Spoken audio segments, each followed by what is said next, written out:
Everybody knows that having a large vocabulary is important, but how important is it for Chinese learners? And how should you go about learning more characters and words?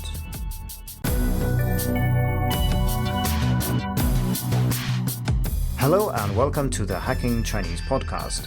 In this week's episode, I'll discuss the important role vocabulary plays in learning Chinese, and the role of passive vocabulary in particular. The title of this episode is Learning Chinese Words When Quantity Beats Quality, written by me, Ole Lingen.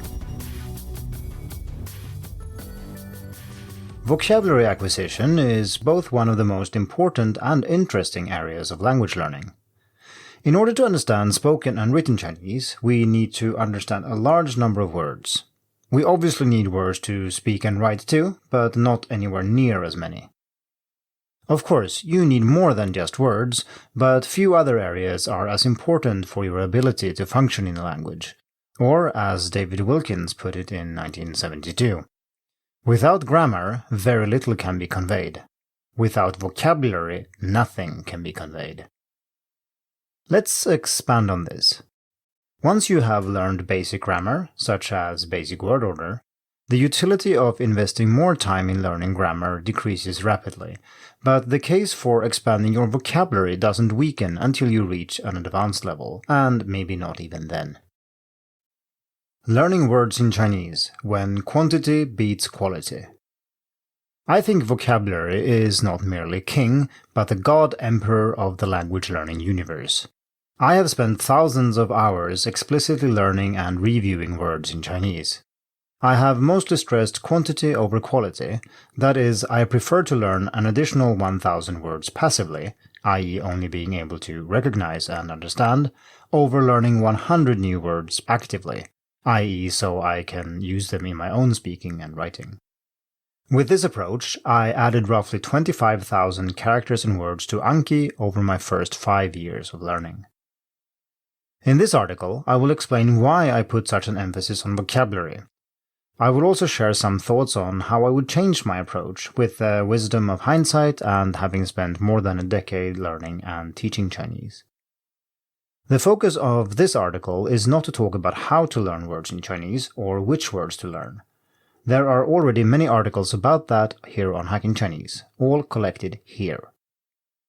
The benefits of knowing many words.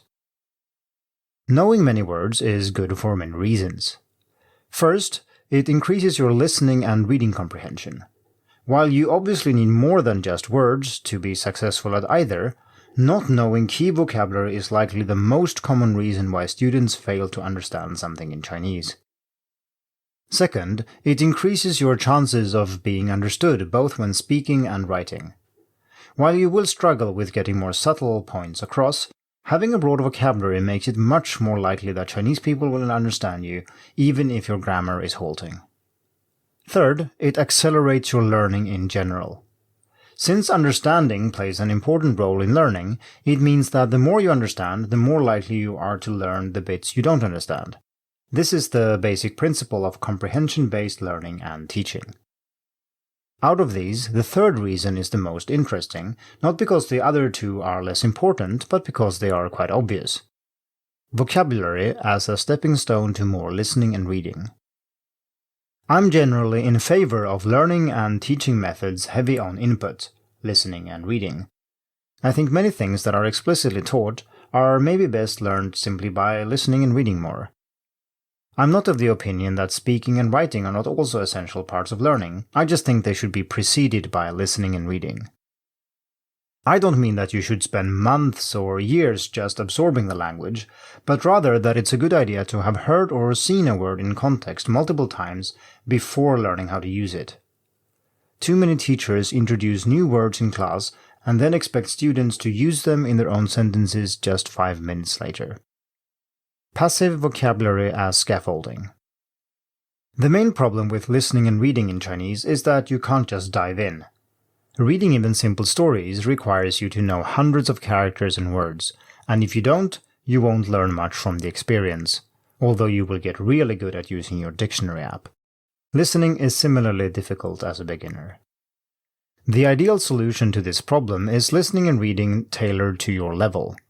which includes enough of what you already know to allow you to learn what's new. A learning environment rich in context further adds value. Unfortunately, this method of learning is open almost exclusively to newborn children in their first language. Most people who learn Chinese as adults don't want to or can't afford to have a native speaker following them around all day, talking to them in level-adjusted Chinese. You can and should get that kind of input as much as you can, but it's unlikely to be enough. The next best thing is listening and reading to Chinese which isn't individually tailored to you, but still suitable for people like you in general. This includes graded readers, textbooks, podcasts, courses, and so on. To make it easier, you can use various kinds of scaffolding. The endless ocean of unfamiliar words. This is where learning Chinese can be very frustrating. It seems that no matter what level you're at, there will always be more words to learn. It just never ends. I can tell you that it does, but probably later than you think. HSK 6 only covers 5,000 words after all, which won't take you very far in newspapers, literature, or any material written for adult native speakers. Without a broad vocabulary, you are severely limited in what kind of content you can listen to and read.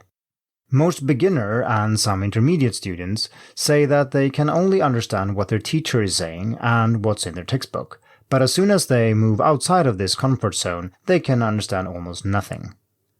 One of the main reasons this happens is that many students, teachers, and courses spend all their energy on just a few words. The time is used on a few texts in one book and the words contained therein. Too much time is spent on going through this in depth, discussing finer nuances of words the students have no real grasp of yet. The next textbook builds on exactly the vocabulary you learned in the previous book, giving an illusion of advanced learning.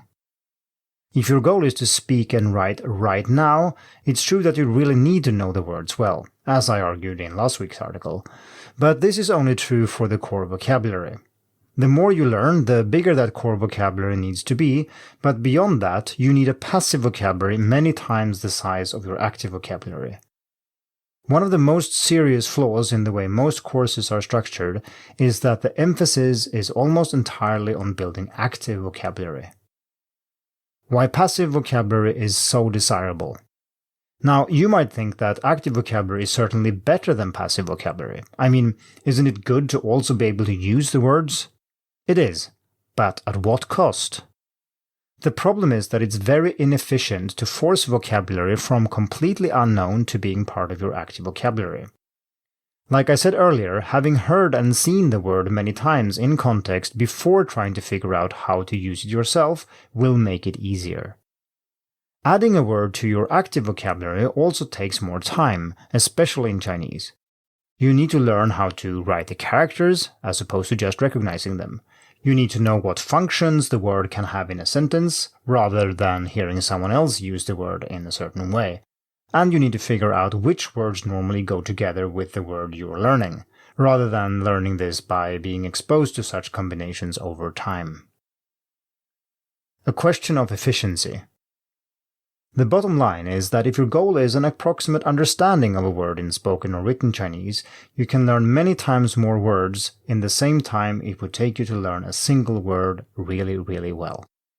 So the question is not if you prefer to add a word to your active vocabulary or your passive vocabulary, but if you prefer to add one word to your active vocabulary or 10 to your passive.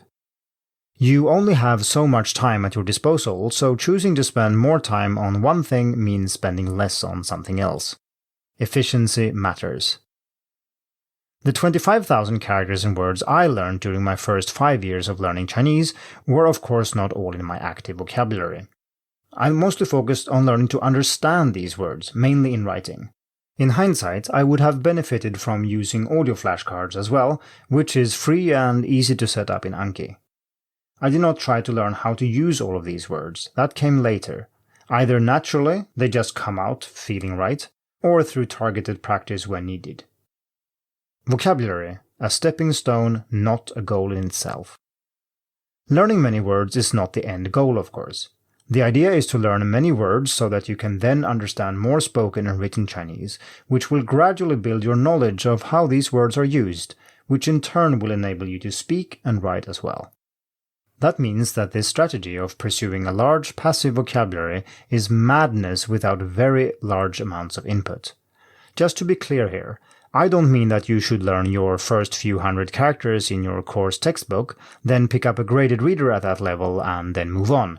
I mean that you should read all the graded readers you can find at your level.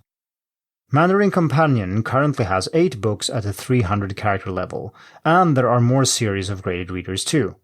Each book contains a little under 10,000 characters. Your whole textbook probably contains less than that. The same argument can be made for listening, of course. Conclusion. Looking back at my own learning, I think I did the right thing, putting such a heavy emphasis on vocabulary. However, I regret that I spent too much time listening to and reading Chinese that was actually quite difficult. I struggled my way through books, radio programs, and news articles, much above my level, too early. Instead of reading 1 page of difficult Chinese, I could have read 10 or 20 easy pages. That would have done much more for my Chinese, and it would also have been more pleasant. To put it briefly, I should have focused more on extensive reading and listening. And so should you. But to gain access to more reading and listening, you really do need to know many words. Thank you for tuning in to the Hacking Chinese podcast. If you like this episode, please share it. More information and inspiration about learning and teaching Chinese can be found at hackingchinese.com. See you in the next episode, and until then, good luck with your studies.